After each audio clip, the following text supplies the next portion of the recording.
Hola, ¿qué tal? Bienvenidos a este nuevo video. Espero que se encuentren muy bien. El tema del día de hoy es estructuras selectivas y de repetición. Analizaremos tanto su definición como su clasificación. Veremos algunos ejemplos y la manera en cómo podemos definir cada una de sus formas.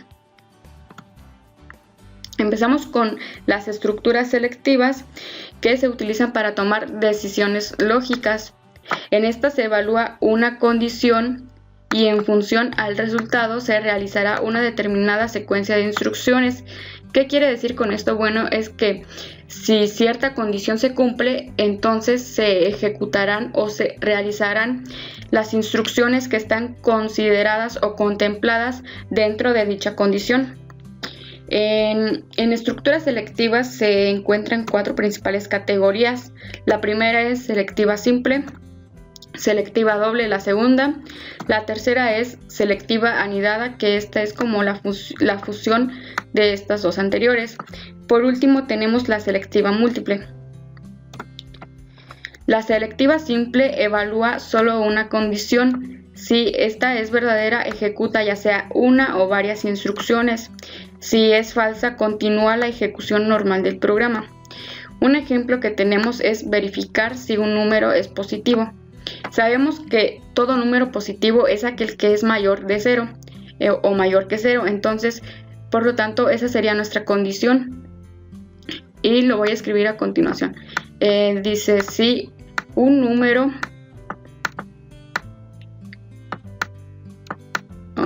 si un número es mayor a 0, entonces indicar que este es positivo.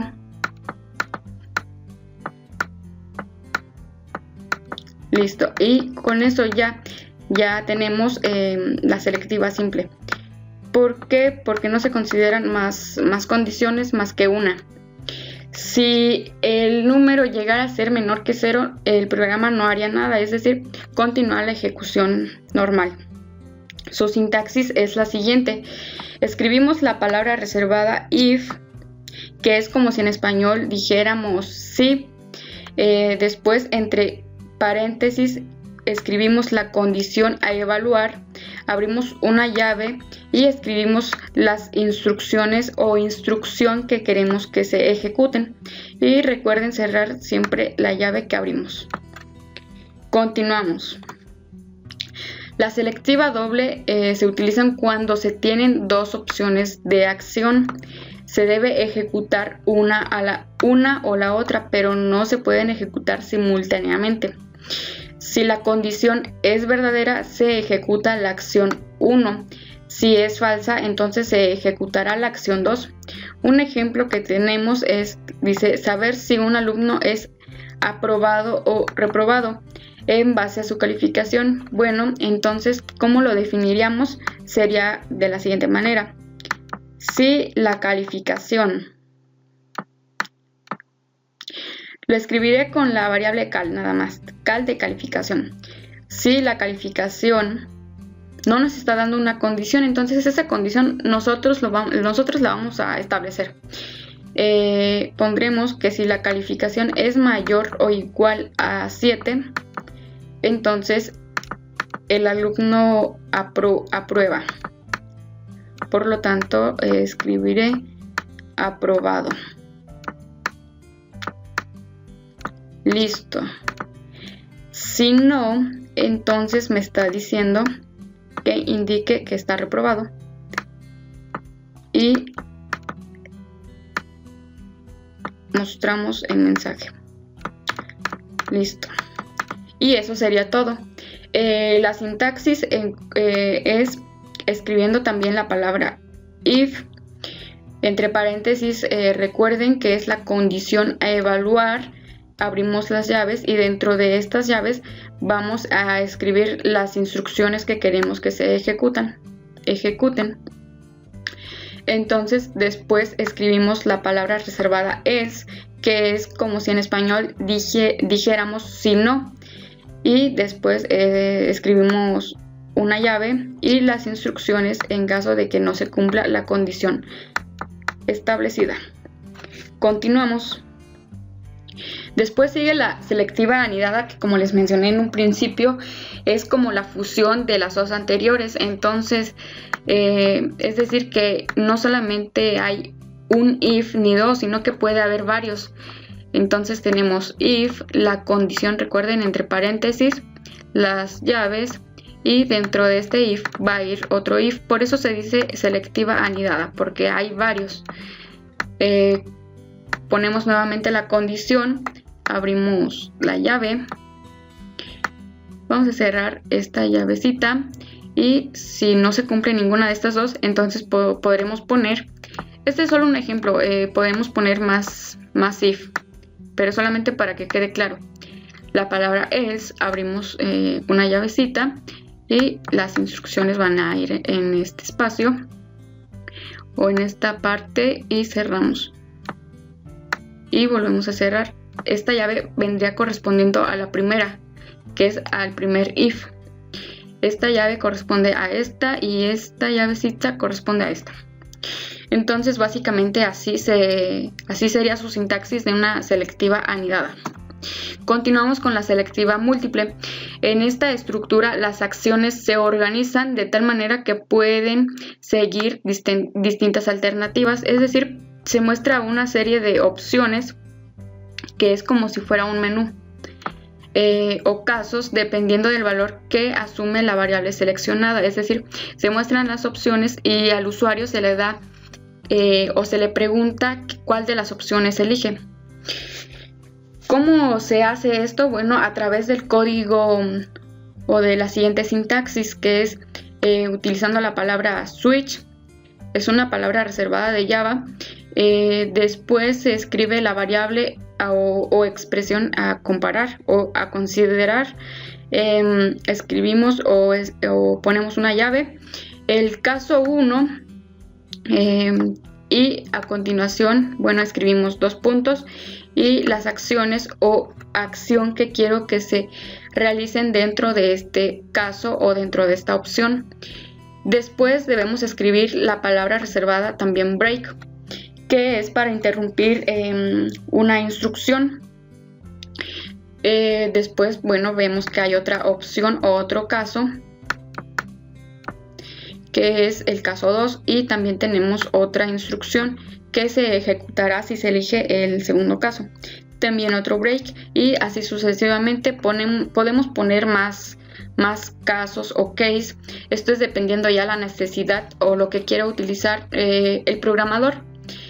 Y por último escribimos la palabra default, que es en donde vamos a escribir las instrucciones del caso por defecto. Es decir, si ninguna de estas opciones es elegida y el usuario eligiera otra opción no considerada, entonces para eso está el default.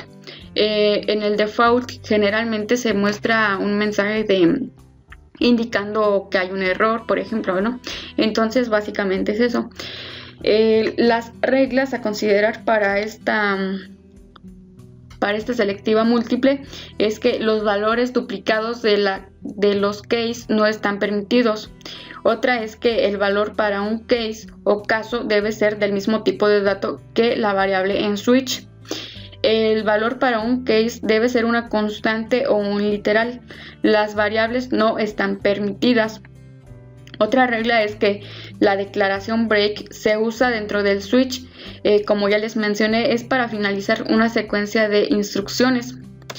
Como podemos visualizar, está dentro del switch. Por último, es que la instrucción default debe aparecer al final del switch, y también lo podemos visualizar aquí, ¿no?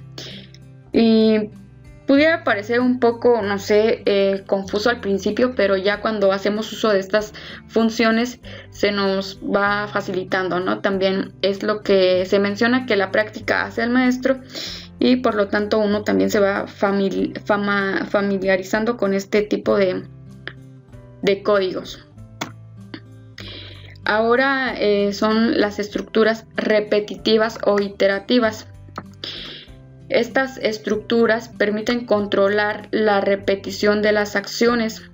Las mismas se pueden repetir una cantidad conocida de veces o una cantidad desconocida de veces, que desconocida entraría en estas dos porque no sabemos cuántas veces se repetirá nuestro ciclo, ¿no? A diferencia del ciclo for, que aquí sí podemos conocer cuántas veces se ejecutará nuestro proceso o ciclo.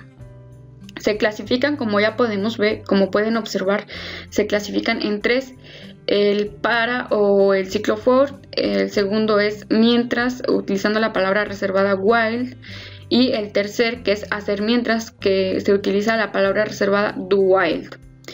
Continuamos con el ciclo for. Tenemos que un ciclo for se puede usar para ejecutar un conjunto de sentencias, un número de veces controlado, que es lo que les comentaba. Este número ya nosotros lo conocemos y bueno, es decir que sabemos dónde empieza el ciclo a realizar las iteraciones y también sabemos cuándo termina, ¿ok? Sabemos tanto el inicio como dónde va a terminar, es decir, cuántas veces se va a ejecutar el ciclo. La sintaxis es la siguiente: se utiliza la palabra reservada for, entre paréntesis vamos a escribir el inicio, que es una variable que tiene un valor inicial para comenzar las iteraciones o repeticiones. Escribimos un punto y coma y escribimos la condición, que es la encargada de ir comparando si se llega a la iteración final para terminar el bucle de instrucciones. El paso o incremento o decremento es la forma en cómo se irá incrementando la variable que fue utilizada al principio. Como les comento, puede ir incrementando o ir en decremento, ya sea en uno, generalmente siempre es en uno en uno. Entonces, para indicar que va en incremento, también comentarles que por lo regular se utiliza una variable que se llama i, bueno, la letra i, y para indicar que va en decremento utilizamos dos signos positivos. Para indicar que nuestra variable va en decremento utilizamos dos signos negativos, así. Y entonces dentro de este ciclo for se estarían ejecutando las instrucciones que aquí estarían indicadas. Básicamente ese es su funcionamiento. Continuamos con el mientras, que es el while. Repite el cuerpo del bucle mientras se cumpla una determinada condición. Por lo tanto, no sabemos cuántas veces se hará. Lo que sí sabemos es que se hará nuestro ciclo mientras se cumpla una condición que nosotros estableceremos al principio. Utilizamos la palabra reservada while, entre paréntesis la condición, y abrimos, ya saben, las llavecitas y declaramos dentro de estas nuestras declaraciones o instrucciones. Después sigue el hacer mientras, que es utilizando las palabras do while.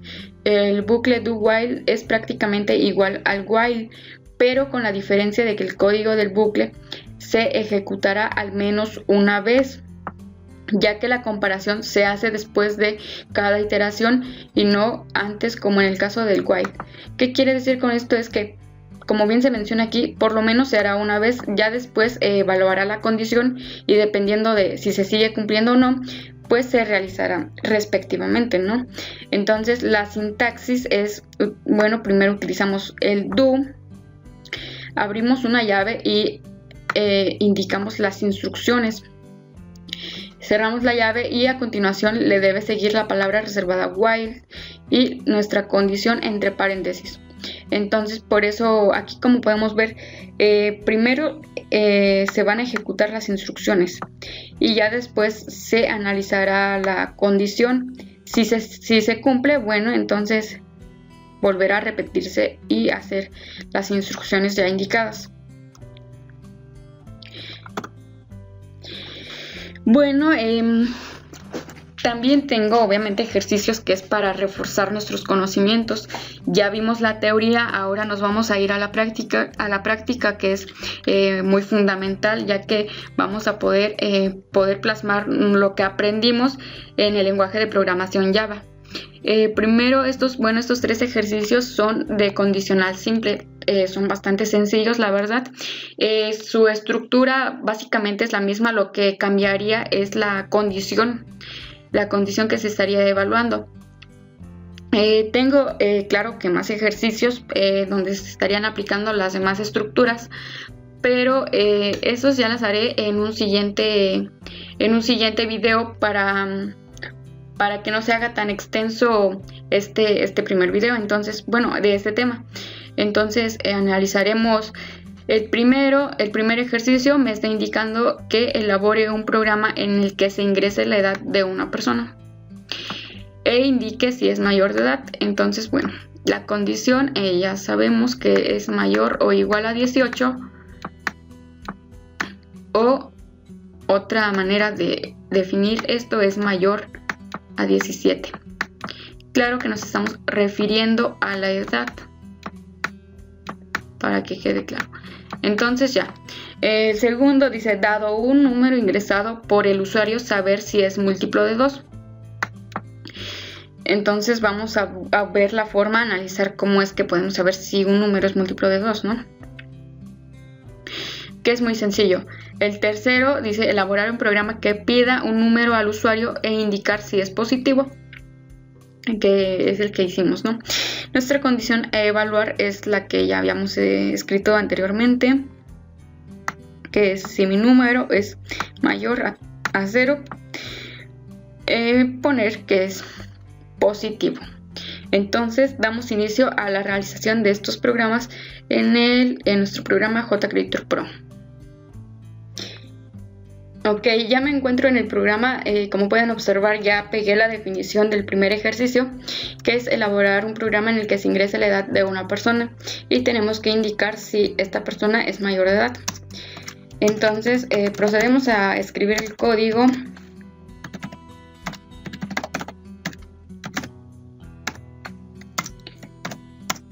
A definir la clase principal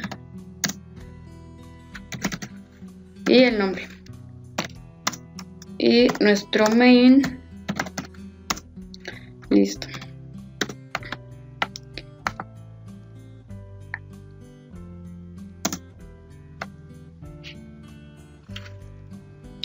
Vamos a declarar las variables.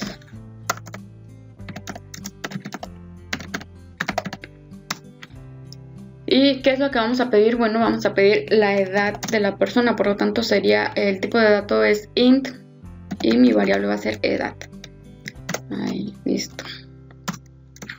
Voy a pedir el dato, pedir datos, ¿qué es la edad? Para pedir un tipo de dato entero es a través del siguiente código: integer.parseInt .show input y ya. Le voy a indicar al usuario que ingresa la edad, que ingrese su edad. Listo. Punto y coma al final. Y ahora sí vamos a hacer el análisis o la condición a evaluar, ¿no? Que en este caso es, como ya saben, ya vimos en la teoría, vamos a utilizar la palabra reservada if, después la condición, que es si la edad es mayor o igual a 18, o también, como les mencioné, podemos poner nada más si edad es mayor a 17, que vendría siendo lo mismo. Yo voy a escribirlo si la edad es mayor o igual a 18, así yo lo voy a dejar. Entonces esta es mi condición, esta parte. Si la edad es mayor, si la edad es mayor o igual a 18, ¿qué voy a hacer? Bueno, escribo las llaves y voy a decirle que le muestre un mensaje que diga mayor de edad. Para mostrar nuestro mensaje vamos a hacerlo como ya aprendimos en el video pasado, cómo es mostrar el mensaje, que es una manera muy sencilla. Ahora sí, es nada más mayor de edad. Y punto y coma. Listo, ya nada más nos está diciendo indicar si la persona es mayor de edad. Ya si el usuario ingresó un número menor a 18, bueno, ya el programa no hará nada. Entonces lo ejecutamos, verifiquemos, bueno, que estén las llaves correctas, que no haya ni una menos ni una más, porque entonces nuestro programa sería incorrecto, nos estaría ocasionando errores. Ahora ya lo compilé para ver que todo marche bien, y si nos dice proceso completado, entonces lo ejecuto. Me debe pedir la edad y ya, en base a eso, en base a lo que yo ingrese, si la condición se cumple, entonces me mostrará el mensaje mayor de edad. Voy a escribir 18 y en efecto me está diciendo, como la condición es que si la edad es mayor o igual a 18, bueno, me indicará ese mensaje. Ya, listo, ya funciona. Ahora continuamos con el segundo ejercicio. De nombre le voy a poner múltiplo 2. Pego la definición, que es dado un número ingresado por el usuario, saber si es múltiplo de 2. Escribo la librería a utilizar.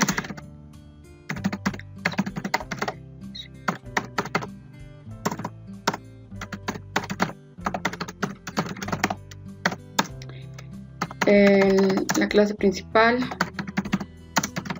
y el nombre de mi programa, que es múltiplo 2, y el main.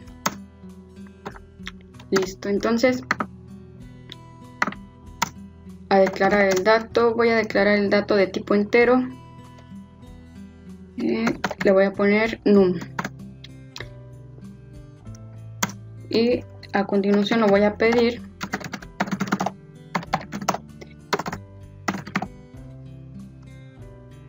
para que el usuario lo ingrese, y es a través de este código. Recuerden que para pedir un dato, ya sea decimal o un string o un dato entero, se utiliza diferente código, entonces sí hay que poner atención en esto, porque a veces sí se nos olvida esa parte y lo escribimos mal. Entonces ya ingresa un número, es lo que le voy a decir al usuario, que ingrese un número y punto y coma al final. Entonces ahora sí vamos a evaluar la condición. Entonces escribo la palabra if. Si el número, escribo módulo, ese signo que escribí se llama módulo, es para indicar como una división entre 2 y de residuo me da 0. Entonces voy a escribir el mensaje o a indicarle que el número que ingresó es un múltiplo. El múltiplo de 2. El número que ingresaste es múltiplo de 2. Punto y coma al final. Esto me está diciendo, la condición es si el número es divisible entre 2 y el resultado me da, o el residuo me da 0, entonces quiere decir que el número que se está ingresando es múltiplo de 2. Y por lo tanto eso ya sería todo. Entonces lo compilo para verificar que no hay errores. Y listo, no hay ningún error. Entonces lo ejecuto. Me debe pedir un número. Y en este caso voy a ingresar yo el 4. El número que ingresaste es múltiplo de 2, por lo tanto es correcto. Y lo voy a volver a ejecutar. Y esta vez voy a ingresar el número 5, que es un número impar. Y por lo visto, por lo tanto, no es múltiplo de 2. Y el programa, vamos a ver qué es lo que va a hacer el programa. Listo, ya ingresé el 5 y como pueden ver no hace nada y entonces su funcionamiento es correcto. Continuamos con el ejercicio número 3.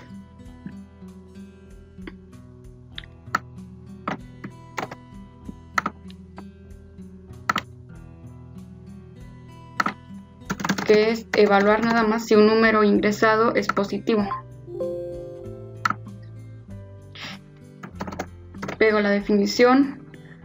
Voy a copiar el mismo código porque el código es el mismo que siempre se usa. Ya solamente cambio nombre.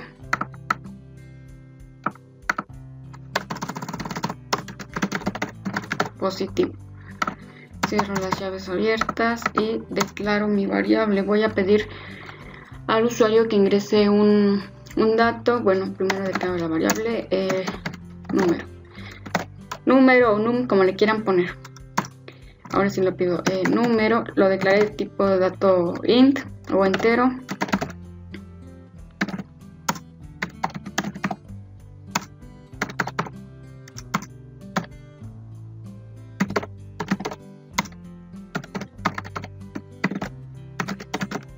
Ingresa un número. Listo. Ya pedí el dato que necesito. Ahora voy a evaluar la condición. Evaluar condición. Listo. Si el número es mayor que 0, entonces le mostraré un mensaje al usuario diciéndole que su número es positivo. El número que ingresaste es positivo. Punto y coma, listo. Si no, simplemente el programa no hará nada. Así es como lo tengo. Entonces lo compilo. Proceso completado, entonces lo ejecuto.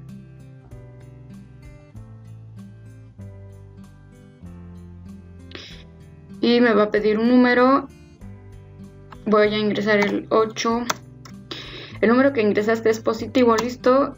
Y voy a ingresar nada más, es como para ver qué es lo que hace si se ingresa un número negativo. Entonces voy a ingresar el -4 y simplemente, como les comenté, no hace nada. Entonces, listo, ya también tendríamos terminado nuestro ejercicio número 3. Esto es todo por el día de hoy. Como les comenté, voy a estar realizando más ejercicios para aplicando las estructuras, las diferentes clasificaciones, las que nos faltan por hacer. Y bueno, gracias por su atención, espero la verdad hayan entendido algo. Como pueden ver, es la misma definición, es la misma forma en que estamos estructurando nuestros programas. Lo único que cambió en estos 3 ejercicios es la condición, porque nuestra instrucción solamente es mostrar el mensaje y listo. Entonces, hasta luego.